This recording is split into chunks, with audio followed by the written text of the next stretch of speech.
ஸ்ரீமதே ராமானுஜாய நமக. நாலாயிர திவ்ய பிரபந்தம். முதல் ஆயிரம். பெரியாழ்வார் பாசுரங்கள் 284 285. குழலூதச் சிறப்பு. 284ஆம் பாசுரம்.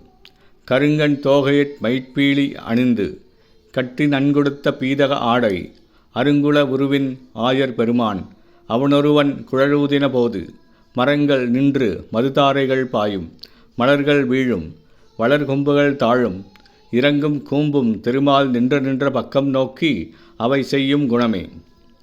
கருத்த மயிலிறகுகளை தம் திருமுடியில் அழகாக சார்த்திக் கொண்டு பீதாம்பரத்தையும் அழகாக உடுத்திக்கொண்டு திருவாபரணங்களை அணிந்த திருமேனியையுடைய கண்ணபிரான் ஆயர்கட்கு தலைவனாக நின்று குழலூதின போது மரங்கள் ஒருபடிபட்டு உள்ளுருகி தேன்தாரைகளை பொழிந்தன, மலர்கள் சிந்தின, மேலும் நிமிரும் கொம்புகள் தலைதாழ்ந்தன.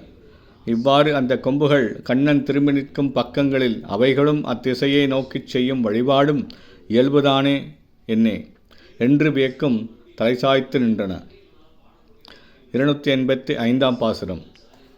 குழலிருண்டு சுருண்டேறிய குஞ்சி கோவிந்தனுடைய கோமள வாயில் குழல் முழைஞ்சு களினோடு குமிழ்த்து கொழுத்திழிந்த அமுதப்புணல் தன்னை குழலுமழ விளம்பும் புதுவைக்கோன் விட்டுச் சித்தன் விருத்த தமிழ் வல்லார் குழலை வென்ற குளிர்வாயினராகி சாது கோட்டியுள் கொள்ளப்படுவாரே.